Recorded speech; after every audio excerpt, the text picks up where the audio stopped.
place that is not connected at all. Like if you're living in BFE and you're making your art about BFE and that's what gets you successful, why the hell would I move to Los Angeles?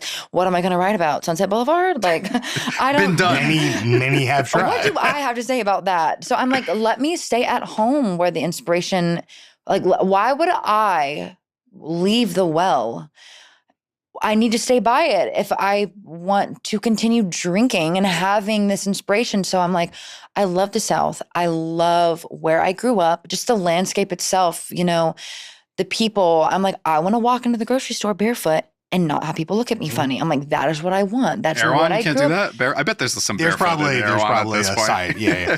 And I hope we never. I hope we never have to use this. Hope we never have to resurface this clip like 10 years from now When you're in a penthouse, fully huge house in the Hollywood Hills, and we'll be like, "Do you remember in 2025?" Which have a little. But I also want to say, and like Lord knows, as the New Yorker on this in this triumvirate, I'm the last person that should be saying this, but like.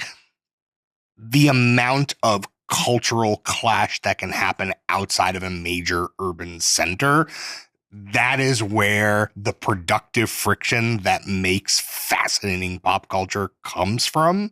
And so many people, I think, who come from those backgrounds are so eager to run away from those backgrounds, thinking that there's more elsewhere. Yeah. But I know myself, some of our best interviews and trips and people that we are the most excited about come inspired by we get on a plane and we go to who the hell knows where, the Florida-Bama border, Nebraska, Vermont, you know, like who knows where. Nebraska. This is where the action is. Yeah. That's where, and it's because that's shit's going down. And that's because the rules are fuzzier in those places. Yeah. And so people can make more, dare I say, productive mistakes sometimes. And then you roll up like a Beverly Hillbilly and everybody goes, what the hell is that?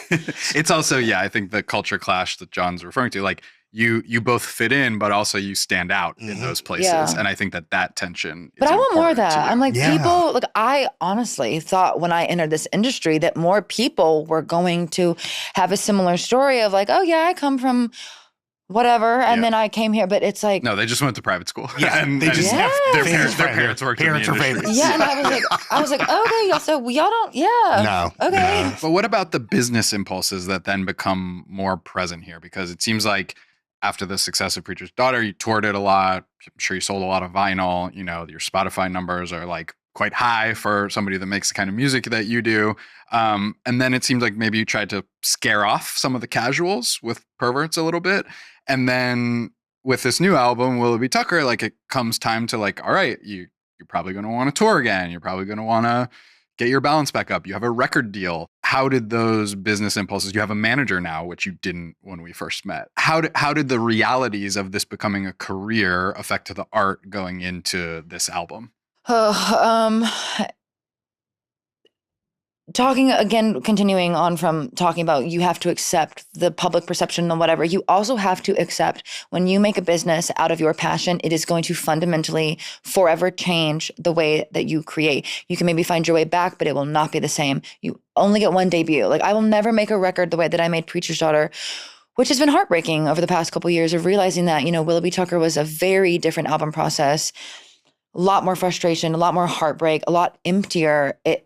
You know, I cried every day that I was finishing it because I just thought, will I ever love this again? This is the only thing I have ever truly, deeply, unequivocally loved in my whole life was telling stories and making music. And the fact that I feel nothing from making music right now, or for this portion, that was hard. That was a very difficult thing to grapple with because I thought the one thing that has kept me here my whole life when I did not want to be here for a long time, I don't feel anything for. I would sit there and whereas music used to flow out of me, I haven't really written music with the exception of like, you know, making sure the track list is full since Preacher's Daughter came out. You know, the last a lot of these songs are old and predate even Preacher's Daughter. And so it was. It's emotional exhaustion. It's lack of purity. But it's also now it's become commerce. The knowledge of the commerce has, and whereas I've been able to keep the public opinion out. I don't care what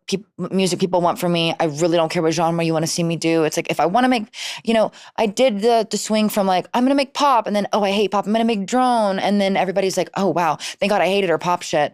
I'm like, okay, both of y'all, like, I can do everything. I can do whatever I want. I can do whatever I want.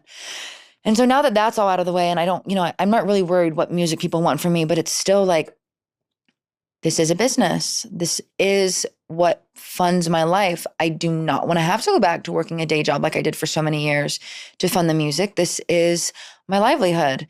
This is something that I've built that I cannot easily walk backwards out of.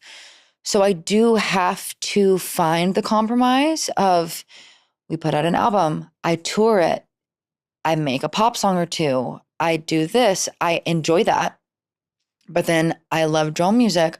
I will make an 1.5 hour long drone album, put just as much love into it, feel just as much passion for it. This is the spectrum of what my career will look like. I will put out records that will be more commercially viable, whatever that means for me. The songs are still 8 minutes long. Or 15. Or 15. Yeah.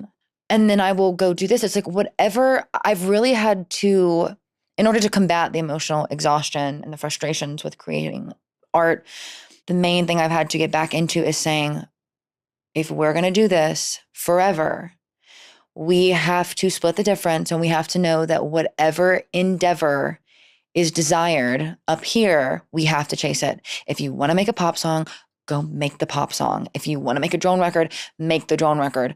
If you want to do something narrative, do narrative. If you want to write something that's personal from the heart, do that.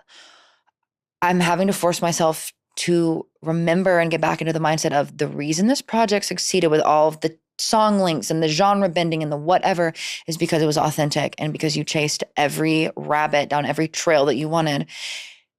The only way that you could really fail personally is if you stop indulging and start only thinking about business. You have to do both at the same time. And as much as nobody wants to talk about, art is business, art is business. Art is business. Like this is business. Unless I wanted to do it and never put a single thing out and hoard all of it in my house. But that's not what I'm doing. That's not what I've been doing. Like, I have to be real and say, we make good art first, and then we sell it later. But you have to make good art first. That is always the first stepping stone. Process forward, not product backwards. Yes. You can figure out how to sell anything later, but like it has to be genuine, it has to be authentic, because people know when art does not come from the heart. People can't tell. They can hear. My own sister, she's like, sometimes I listen to some of the new songs you've written, and I can hear that, like, you don't mean it. You're vacant. I can hear. And she's like, It breaks my heart for you because you've always been so deeply invested in everything you've ever made. And she's like, I hate that for you. Do you feel like you found the balance finally on this new album? This one was a learning curve. I do deeply love this album. I will always love everything I put out. If I don't love it truly, I won't put it out. It was hard. It was heartbreaking. It was hard to spend many years working on these songs thinking, I feel nothing. No new melodies are coming. No, I don't care to write the song. But I still gave it the patience and gave it the time. Because, I was supposed to finish this record 2 years ago. We were working on like finishing and finalizing this record in March of 2023. You played me Dust Bowl in 2022. Yeah, I had half the record, and when I dusted this record off after Perverts was done, and I think January, when I dusted it off to say, all right, let's fix this and like, let's do it. Most of it was done. There were a couple songs I went to add, hated, scrapped, a couple songs I did wind up adding last minute as per usual. And, that it was tougher, but I still said, this is what it is. I have to love this record for what it is. I'm still very excited to go on tour and sing these songs. I'm at a place now, again, where I can listen to the record. I usually cannot listen to the record for a while after the masters are delivered, but I'm back to where I can listen to it and I can appreciate it. And I still listen to it and I still kind of hear some of those moments of like, that was tough. I'm not sold on that one. I wish I would have had more heart or more time to do that. But it's like, it is what it is. I could work on that record till the day that I die. Nothing is ever done.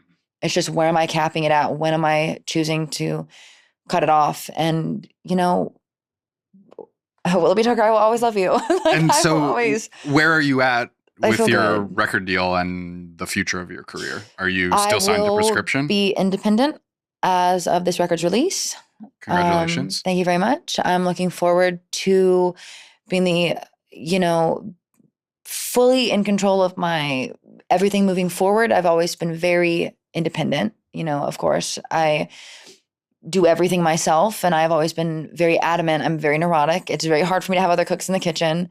So that's why I've always done everything myself. And I'm excited to move forward in a way where it's like whatever I want to do, if I wanted to drop, a record every day for a week and just do whatever. I think it's going to be exciting to go back to a period of my career, that I have not been in since pre-2020, where it's really just like me calling up Marley and saying, hey, I want to do this tomorrow. And she's like, all right, let's do this. She's like, deep sigh. Yeah, deep sigh. I put that woman through hell. But, I'm excited to just, Thelma and Louise it with her like we've been doing and really just kind of keep making art that we're proud of. And, I want to leave behind a long legacy of art that was genuine and heartfelt, that not for anybody else, but I can look back on and say, I really gave it my all, and I have a lot of good memories attached and a lot of bad memories attached too, but like I lived my life through those projects, and that to me is what success will look like.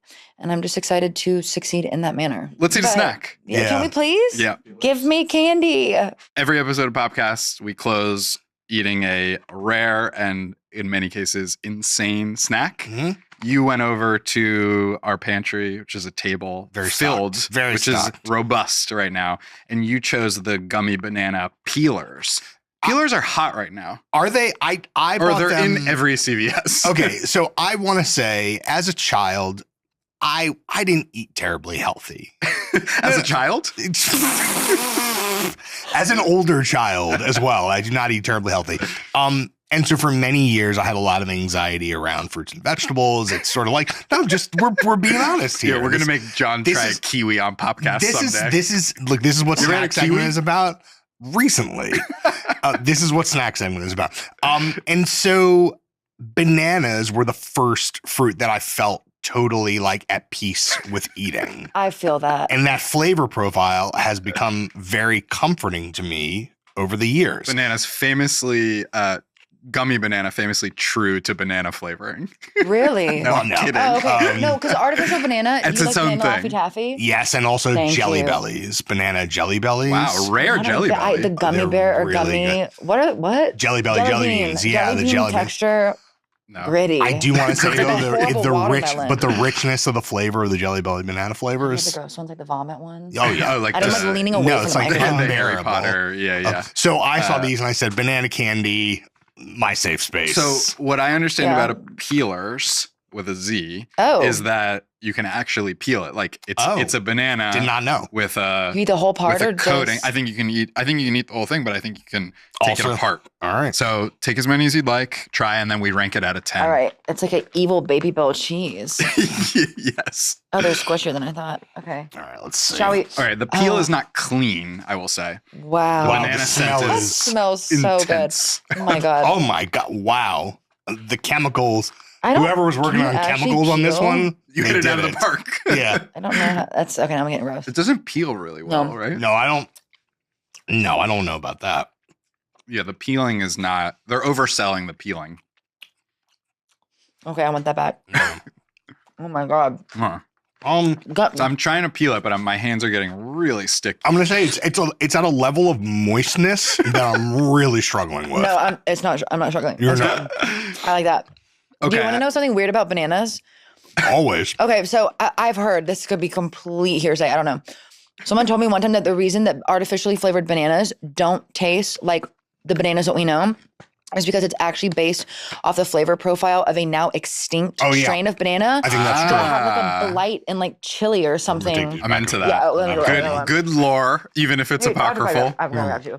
I kind of peeled it, but it's just like a mess of gelatin in my fingers now. Smell bizarre. It's okay. I'm rocking with it. They have mango that I think I'd like more because I'm not a fan of banana flavor. You hate mango? I hate mango. We're like housing these bananas. Lately come around to mango. Look at you. Yeah, I know. Everybody clap. Something about it's a bit too savory for me. This? No, but mango. Oh, mango. Yeah, it's It's true. better I with tahini, but, I like, like savory. With, Raw yeah. mango, like, Okay.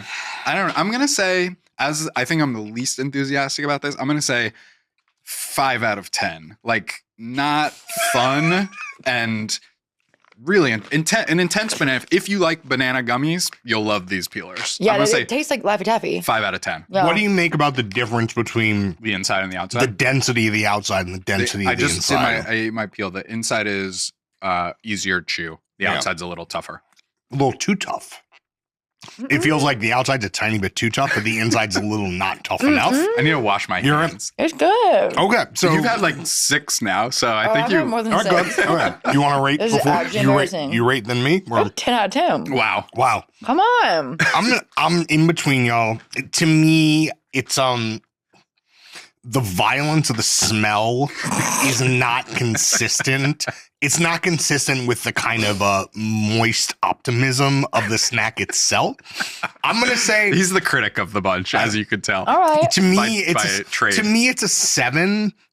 I would eat it again, but I'm confident if I ate that entire bag, I would be physically ill. Oh, gummy tummy is real. yeah, Gummy tummy, Gummy for tummy sure. is so texturally, real. like bulk. I'm intimately texture. familiar with gummy This says tummy. made with real fruit juice, but I'm like, how are you juicing a banana? There's like a needle in the peelers factory, just comes in and Ugh. shoots juice into it. Have Yeah. you ever seen like the banana water when they're like, oh, it's spa water but with bananas? And it's like, that's the most disgusting thing I've ever heard of. That sounds terrible. That sounds horrific. What an optimistic way to end this beautiful conversation. So good. A real journey. A real journey. Hayden, I'm just thanks for gonna- being here. You're welcome. Thanks for taking this long walk with us. Yeah, thank we you for really having me. appreciate it. I'm a huge fan of the podcast. Oh, that's very touching. and also a personal huge fan of Joe Coscarelli. Who isn't really? I don't think you noticed. Oh yeah, that's right. Look behind you. You're the first Oh my guest. God. You're the first guest to sit in front of themselves on the Oh podcast photo wall. My God.